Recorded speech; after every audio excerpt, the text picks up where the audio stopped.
আমি কোন নবীর মেয়ে চিনি না। তুমি আলী রাদিয়াল্লাহু তাআলা আনহুর স্ত্রী আমি চিনি না। তুমি হাসান হোসেনের মা আমি চিনি না। তুমি নবীর বেটি আমি চিনি না। আমি চিনি আমল। আমল বালা হইলে আমার থেকে রেহাই পাইবা, নাইলে পাইবা না। কও ঠিক কিনা? কতটি কানা আছে? ঠিক ঠিক। এটা হলো টুকাই না হাদিস, কোরআনের সাথে সাংঘর্ষিক। এটা টুকাই না হাদিস। কারণ প্রথম কথা হইল মাটি ইমরা থেকে আমরা চাপাই দিব না, মাটির এই শক্তি নাই। মাটির কবরে কোনদিন নফসি ঢুকে না, যখন আযাব হইব। নফস ঢুকেই দেহ কবরে, জীবন্ত দেহ কবরে। নফস যেখানে থাকে সেই নফসে শাস্তি হবে।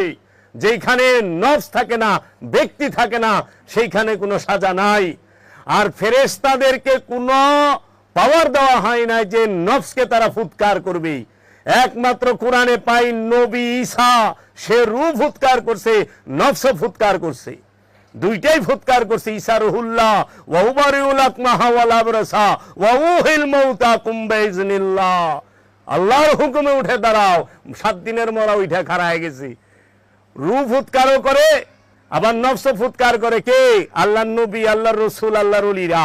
এই ক্ষমতা আল্লাহর তরফ থেকে তাদেরকে দেওয়া হয়েছে আল্লাহর হুকুমে। এখন ফেরেশতার তো ক্ষমতা নাই যে লাশের মধ্যে নফস দিব। নফস যখন এই দেহের থেকে বাইরে যায় তখন এই লাশ হয়ে যায় দেহ। দেহ লাশ হয় না? এই লাশটা যেন পইচা গইলা গন্ধ সুইটা পরিবেশ নষ্ট না হয়, পরিবেশের ভারসাম্য নষ্ট না হয়, তার জন্য একটা 3.5 হাত লম্বা, 2.5 হাত খাই, 1.5 হাত পাশ একটা গর্ত খুইদা এই মরা এই পচা লাশটারে ওইখানে ফালায় থিয়া দেয়। কালকে একটা ভিডিও দেখলাম, মোটরসাইকেল অ্যাক্সিডেন্ট হয়েছে। এই মোটরসাইকেল অ্যাক্সিডেন্ট নারী ভুড়ি আলাদা হয়ে পড়ে রয়েছি। ফায়ার সার্ভিসের লুকায়া আড্ডা টুকায় টুকায় ঠুঙ্গায় ভরতা আছি। তে এর আজাবটা কোনখানে হইব? ও একেবারে ছ্যাতরা বেতরা হয়ে গেছে গা। অনেক ফেরেশতারা কত জায়গা জোড়া দিব। আলিফ লালার মতো জেন্ডে করলে পরে সব হয়ে যাব না। তো এই কবরের মধ্যে, মাটির কবরে কখনো নফস ঢুকে না, ঢুকে দেহ। আর এই দেহ কবরের মধ্যে ঢুকে নফস, মাটি ঢুকে না। আল্লাহ যেই মাটি দেয় দেহ বানাইছে, এটা এই মাটি না, আপনার ক্ষেতের মাটি না, ওটা আলাদা মাটি, স্পেশাল মাটি। ওটা স্পেশাল মাটি, পুরা ঠনঠনা। এখন এই কবরের আযাব নিয়া যে সমস্ত মিথ্যা বিভ্রান্ত কথাগুলো বলা হয়েছে কোরআন বিরোধী, এবং সুপারিশ নিয়া বলছিল জাকির নায়েক যে মুহাম্মদ সাল্লাল্লাহু আলাইহি সাল্লামই বলে কেউ সুপারিশ করা পারবো না, বাকি বাবা লোক কত ছোড়ো, এমনি কইছিল।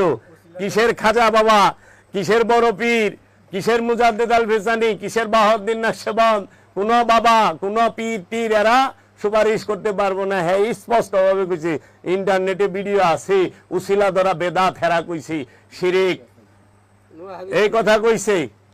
এখন আমি একটু কোরআন থেকে বলতে চাই, এই দলিলটা তারা কোরআনে কই পাইলো যে রাসূল সাফায়াত করতে পারবে না, নবী সাফায়াত করতে পারবে না, ওলি সাফায়াত করতে পারে না? পাইছে। সেইটা হলো সূরা বাকারার 48 নম্বর আয়াতটা দলিল দেয়। আমি সূরা বাকারার 48 নম্বর আয়াতটা শব্দে শব্দে আমার মুর্শিদের যে কোরআন, কুরআনুল মাজিদ হুবহু অনুবাদ যে কালান্দার বাবা জাহাঙ্গীর করছেন 15 পারা, সেইখান থেকে আপনাদের প্রতিটা শব্দের কি অর্থ আমি বলবো। আল্লাহ বলতেছেন, ওয়া এবং আত্তাকু, তোমরা ভয় করো, ইয়াউমা, সেই দিনকে, লা না তাজি, কাজে আসবে, নাফসুন, নফস, আন, বদলে, পরিবর্তে, নাফসি, কোন নফসের, সেই আন, কিছুই, ওয়া এবং, লা না ইউকবালু, কবুল করা, মিনহা, ওহা হইতে, শাফাআতুন, সুপারিশ। সুপারিশের আরবি হইল শাফা আতুন। সূরা বাকারার 48 নম্বর আয়াতে পাইবেন। ওয়া এবং, লা না ইউখাজু, নেওয়া হইবে, মিনহা, উহা হইতে, আদলুন, বিনিময়, ওয়া এবং, লা না হুম, তাহাদের, ইউনসারুন, সাহায্য করা হইবে। এর পুরা অর্থটা হইল, এবং সেই দিনকে তোমরা ভয় করো যেই দিন কোন নফস কোন নফসের বদলে কিছুই কাজে আসিবে না, এবং উহা হইতে কোনো সুপারিশ কবুল করা হইবে না এবং দেওয়া হইবে না, উহা হইতে কোনো বিনিময় এবং তাহাদের সাহায্য করা হইবে না। কোন নফসের সাহায্যে আসবে না, কোন নফস থেকে কোন প্রকার কোন নফসের জন্য বিনিময় গ্রহণ করা হবে না। কোন নফসের কোনো উপকারে আসতে পারবে না। কোন দিন? কিয়ামতের দিন, মৃত্যু দিবসের দিন, মরণের দিন, মৌতের সময় কোন নফস। এখন আপনি একটি নফস, আমি একটি নফস, আমার সন্তান সেও একটি নফস, ছেলে আমার মেয়ে সেও একটি নফস, আমার স্ত্রী সেও একটি নফস, আমার মা, আমার ভাই, আমার বোন, আমার বাবা, আমার আত্মীয় স্বজন সবাই একটি নফস, একটি করে আলাদা আলাদা নফস। এই নফসেরা যত প্রকার ফুফা, যত প্রকার বিনিময় দেউক, মসজিদ বানায় দিলাম, মাদ্রাসা বানায় দিলাম, হজ করায় দিলাম, বদলি কিচ্ছু আইব না। সূরা বাকারার 48 নম্বর আয়াত। আমি কি কোরআন মানুম না মোল্লা মানুম? আমি কি কোরআন মানুম না টুকাই না হাদিস মানুম? আমি কোরআন মানুম আর সহি হাদিস মানুম, টুকাই না হাদিস মানুম না, যেটা কোরআনের সাথে সাংঘর্ষিক। এখানে বলছেন নফসের কথা, এখানে কিন্তু বলে নাই কোন রসুল কোন নফসের জন্য সুপারিশ করতে পারবে না, এটা বলছে? নফস আর রসুল কি এক? নফস আর রসুল কি এক? নফস হচ্ছে খান্নাযুক্ত থাকে, নফস নাপাক হয়, রসুল নাপাক থাকে না। রসুল হাদি, রসুল হেদায়েতকারী, রসুল প্রেরণ হয়, নফসকে সৃষ্টি করা হয়। রসুল স্রষ্টা, রসুল নাজেল হয়, রসুল আগমন করে, আর নফসকে সৃষ্টি করা হয়। এর জন্য রসুল পারে, ওলি পারে নফসের জন্য সুপারিশ করতে, রসুল পারে তার উম্মতের জন্য সুপারিশ করতে, রসুল পারে তার উম্মতের জন্য সুপারিশ করতে, পীরে পারে তার মুরিদের জন্য সুপারিশ করতে। আল্লাহর ওলি যদি তার মুরিদের জন্য সুপারিশ করে, সেই সুপারিশ কবুল হবে। ওইটার দলিল দিমু। এই কোরআন এইটা বলছে, এক আয়াতে বলতাছে ওয়ালা তাজিরু ওয়াজিরাতু উখরা ওয়ালা তাজিরু ওয়াজিরাতু উখরা ইজরা ওয়া ইন তাদু মুশকিলাত ইলা হিমলিহা, যে কোন পিতা তার সন্তানের পাপের বোঝা বহন করবে না, কোন পিতামাতা সন্তানের বোঝা বহন করবে না, সন্তান পিতামাতার বোঝা বহন করবে না। এইখানে বলতেছে কোন নফস থেকে কোন সুপারিশ গ্রহণ হবে না, কোন নফস থেকে কোন প্রকার সুপারিশ গ্রহণ হবে না, কোন নফস থেকে কোন বিনিময় কোন কিছু মানে বাপের মুক্তির লেগে যারা মসজিদ খাড়া করায় দেন, কোরআনের সাথে যে মসজিদ বানান, আপনার আব্বাকে আল্লাহ তাআলা জান্নাতুল ফেরদাউস দিয়ে দিবেন। আমাদের মাদ্রাসায় দেন, হ্যাঁ, আল্লাহ তাআলা আপনার আব্বাকে জান্নাতুল ফেরদাউস দিয়ে দিবেন। করব না? এই যে আমরা যে খাওয়াইলে তুমি সব পাইবা, তুমি খাওয়াইলে তুমি সওয়াব পাইবা, তোমার বাপে সওয়াব পাইবো না। তোমার বাপে খাওয়াইলে তোমার বাপে সওয়াব পাইবো, তুমি যাহা করবা তুমি তা পাইবা। অন্য করবো, আমি খাইলে তোমার পেট ভরে না, আমি খাইলে তোমার বাপের পেট ভরবো কেমনে? ও বাবা, মৌলবী সাহেব দোয়া করলে বাপের কবরের আযাব বন্ধ হইব, কেরা কইলো? মৌলবী যদি দোয়া করে তাইলে কবরের আযাব বন্ধ হইব, এইটা হেরা রাখছে। মসজিদ যদি দোয়া করে কবরের আযাব বন্ধ হইবে, এটা হেরা রাখছে। কিন্তু ওলি আল্লাহ সুপারিশ করা পারবো না, কই পাইল এই কথা? কোরআনে সূরা বাকারার 48 নম্বর আয়াত পড়বেন, পইরা দেখবেন যারা বাপ মার লেগা রুহে সওয়াব পাঠান। আমার মনে পড়ছে দুইটা জিনিস হইতে সাবধান থাকবেন। একটা হইলো জেপি রুহে সওয়াব পাঠায়, জেপি রুহে সওয়াব পাঠায়, এবং বাপ দাদা বাপ মা মইরা গেছে হ্যাগো কবরে সওয়াব পাঠায়। হ্যার থেকে 100 মাইল স্পিরিটে ইউটার্ন লইয়া যাইরা দৌড় দিবেন, ফুল স্পিরিটে বাইকা যাইবেন। ওটা পিন্ডা, ওটা কামেল না, ওটা ব্যবসায়ী, ওটা ঢঙ্গি। বাপ মার কবরে আবার সওয়াব পাঠায় কেমনে? কবরে সওয়াব দেয়া কাম হইব? সওয়াব দেয়া নফস পবিত্র হয়? এই দাইমি সালাত দিয়া নফস পবিত্র হইব, সওয়াব দেয়া নফস জান্নাতে যাইব। কই পাইছ? এরা 2 রাকাত নামাজ পড়ছে আর একটু মিলাদ পড়ছে, পইরা হে মিলাদ আর নামাজের সওয়াব রে পার্সেল করে। আল্লাহ রাব্বুল আলামিন এটুক মদিনা শরীফে রাসূল সাল্লাল্লাহু আলাইহি সাল্লামের রূহ মুবারকে পৌঁছায়া দেন, নাউযুবিল্লাহি মিন যালিক। এক তো হইলো পাপী দোয়া করতেছে রাসূলের লাগা, এইটা হলো সবচেয়ে বড় বেদবি। আর 2 নাম্বার হইলো নফসয়া রুহের সব পাঠাইতেছে, রুহ হইলো স্বয়ং আল্লাহ, আল্লাহর লাগা বান্দায় সব পাঠাইবার লইছে। শুনছেন, রুহ হইলো স্বয়ং আল্লাহ, অনেক মোল্লায় আল্লাহর লাগা দোয়া শুরু করছে।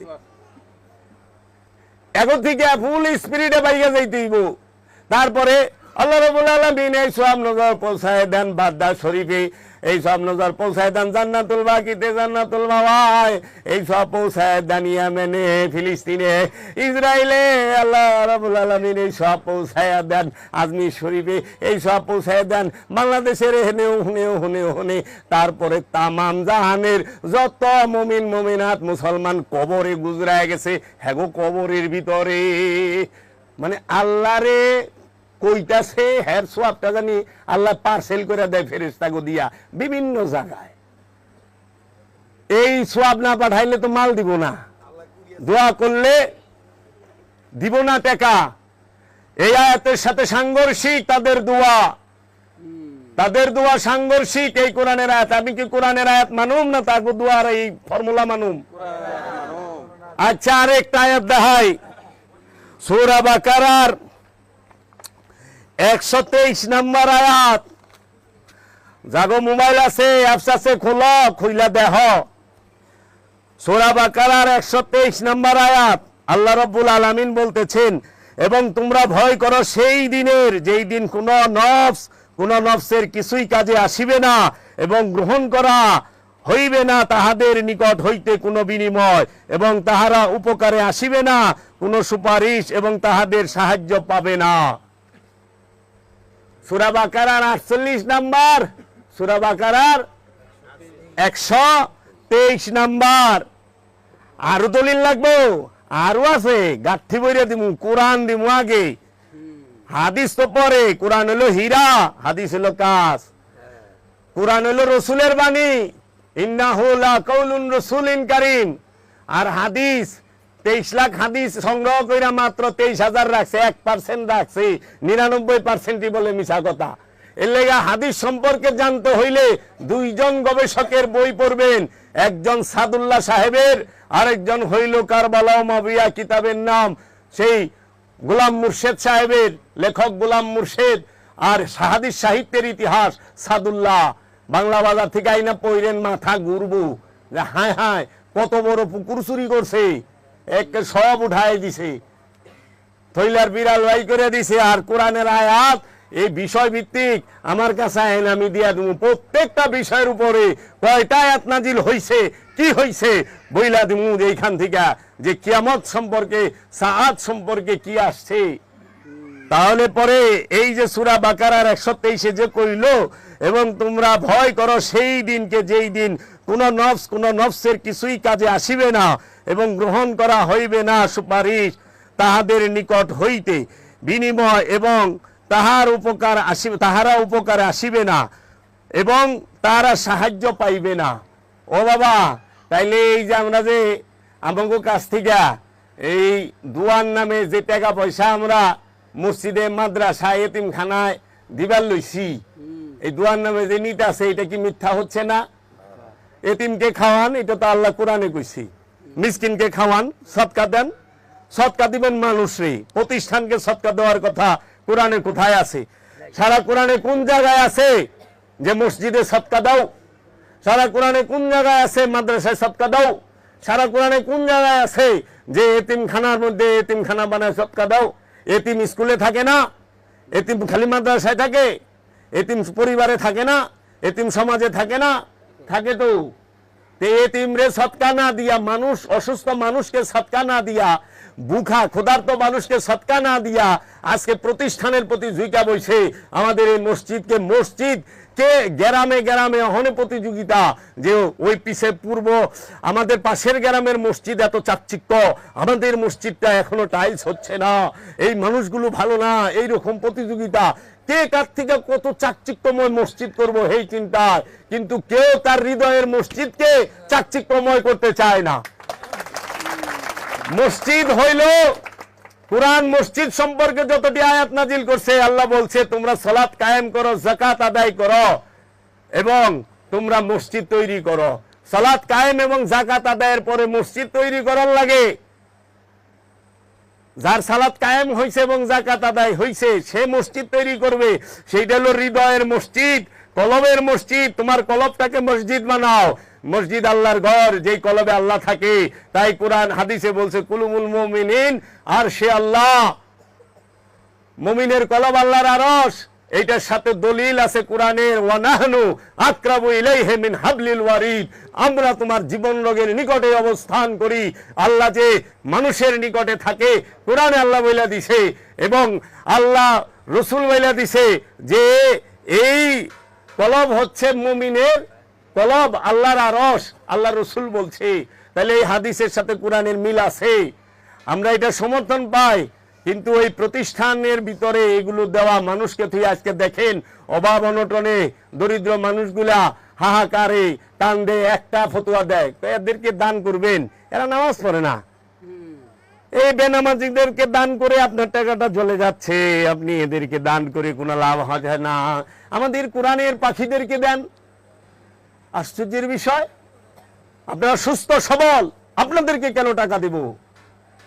টাকা দেব যে অসুস্থ, যে ঋণগ্রস্ত, যে ঋণের যন্ত্রণা আত্মহত্যা করার প্রস্তুতি নিছে, তার ঋণটাকে পারলে সারায় দেন। মানব সেবা করেন, মানব রে বাঁচান। মানবের বাড়িতে বিল্ডিং উঠায়েন না, এত বড় বড় দালানের দরকার পড়ে না। মানুষ গ্রামে 400 মসজিদ বানাতেছেন 5000 স্কোয়ার ফিটের, কত বছর পরে এটা বলবো, তা আবার ফাউন্ডেশন দিছে 10 তলা, পুরো টাকাটাই লস। এটা প্রতিযোগিতা করে, কিন্তু ওই গ্রামের 10 জন গরিব মানুষের ঘর ঠিক করে দেয় নাই, 10টা গরিব মানুষের মোটর গাড়ি দেয় নাই, 10টা গরিব মানুষের ঘরে ফ্যান লাগাই দেয় নাই, 10টা চিকিৎসাহীন মানুষের চিকিৎসা ফান্ডের থেকে করে নাই। মানব সেবা করেন, মানবের লইয়া মানুষ এখন মানুষের রোগ লয়ে ব্যবসা করে, মানুষের কষ্ট লয়ে যন্ত্রণা লয়ে ব্যবসা করে। এই যে কোরআনের আয়াত আবার আরো খুলেন, সূরা তাহার 109 নম্বর আয়াত, সূরা ইব্রাহিমের 31 নম্বর আয়াত খুইলা একটু দেখেন, সূরা আল ইমরানের 90-91 নম্বর আয়াত যদি একটু খুলেন তাহলে আপনারা দেখতে পাইবেন যে সূরা আল ইমরানের 90 এবং 91 নম্বর আয়াতে রব্বুল আলামিন আমাদেরকে কি বইলা রাখছে। আল্লাহ বলতেছেন, নিশ্চয় যারা ঈমান আনিবার পরও কুফরি করে অতঃপর তাহাদের কুফরি বর্ধিত হইতে থাকে, তাহাদের তওবা কবুল করা হবে না এবং উহারাই তো বিপথগামী। নিশ্চয় যারা ঈমান আনিবার পরে কুফরি করে, রসুলকে ঈমান আনিবার পরে কুফরি করে, মানে রসুলের হাতে হাত দিয়ে বায়াত হইছে, বায়াত হওয়ার পরে যেই ব্যক্তি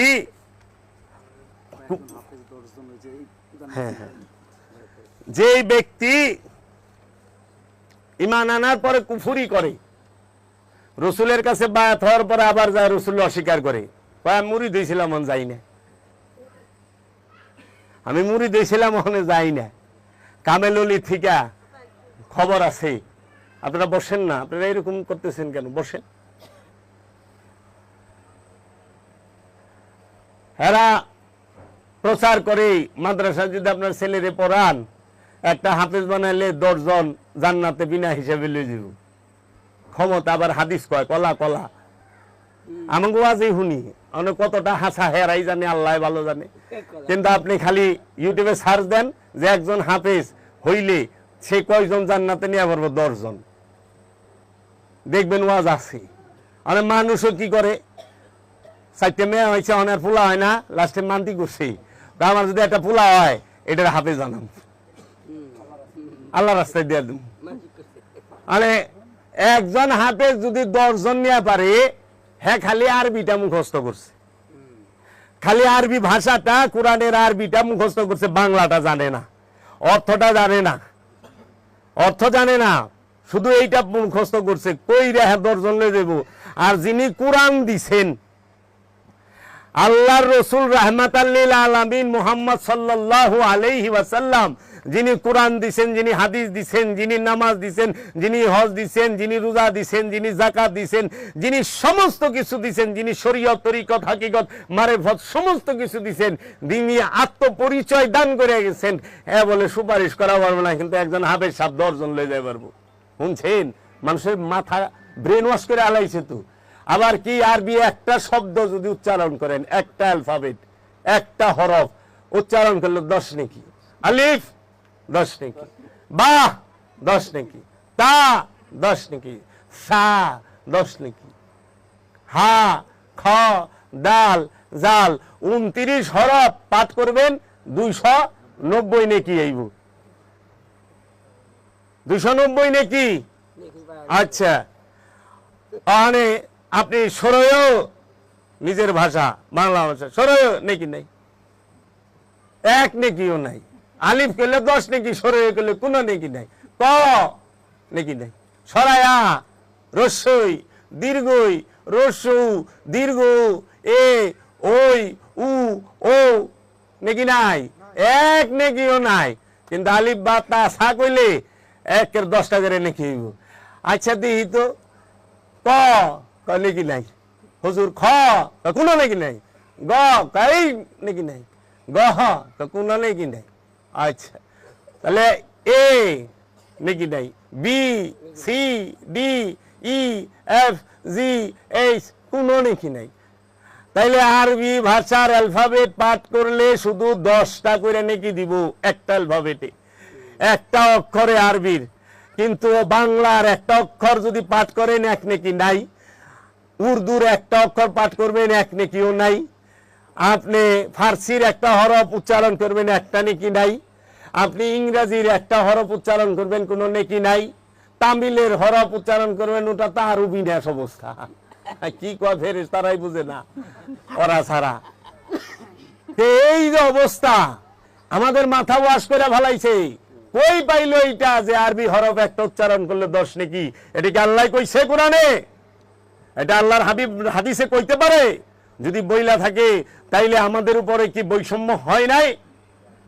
আমরা কোন দোষ করছি যে আমাদেরকে বাংলাদেশ ভাষা পাঠাইলো, আমরা সারাটা জীবন 60-70 বছর 80 বছর কথা কইলাম, একটা নেকি হইলো না। আর আরবিয়ানরা যা কয় তাতেই নেকি, কারণ প্রতিটা হরফ তো আরবি, যা কয় তাই নেকি। হ্যাঁ, এখন বাঙালি কি হয় জানে, বাঙালির কি অবস্থা, দেশে যদি আরবি লেখা দেখে না ওটার করে কি সুম্মা দেয় ফালাইছে। ওখানে সৌদি আরব গেছে, মানে সৌদি আনবো যে জুতা, ওই কোম্পানির নাম তো আরবিতে লেখা। ওখানে এই জুতা দোহাই দিব না, আরবিতে লেখা জুতার প্যাকেট, হেটার মধ্যে আরবিতে লেখা অমুক সুজ। আমাদের এরকম ওই যে জাম কেস এরকম লেখা থাকে না, লোটো ফটো যা কত কিছু কেস কুচ লেখা থাকে, অনেক সুজ, অমুক সুজ তমুক সুজ, কত সুজ থাকে, অ্যাপেক্স বাটা এরকম থাকে না, ওরকম আরবিতে লেখা। আর এই জুতাই ফিনবো না, কি অবস্থা, মরুভূমিতে যাওয়া পারে না। আবার গেছে অনেক পেপার তো সব আরবিতে, পায়খানার মধ্যে হাম্মাম এটা আরবিতে লেখা, পায়খানার আরবি হাম্মাম, তা আরবিতে লেখা, ও তার ডুববো না আরবি না, এটা ঠিক হয় নাই। অনেক সবাই দিয়ে পেপার পাশার তলে দিয়া পার্কে বয়ে রয়েছে। এই যে আমি সৌদি আরবে ঘুরাইছি, পেপার সব আরবি তো পাশার তলে দিয়ে বয়ে রয়েছে। কি রে, বাংলাদেশে সুমায় উঠাই আর এই দেশে দিহি, আরে সব আরবি তো সুমায় উঠায় না, কোরআনের একটি আয়াত সেইটা সুমা দিয়ে উঠায়। অনে আরবে আবু জেহেল তো আরবি কইছে, তাহলে তো আবু জেহেল কোনো গুনাইয়া নাই।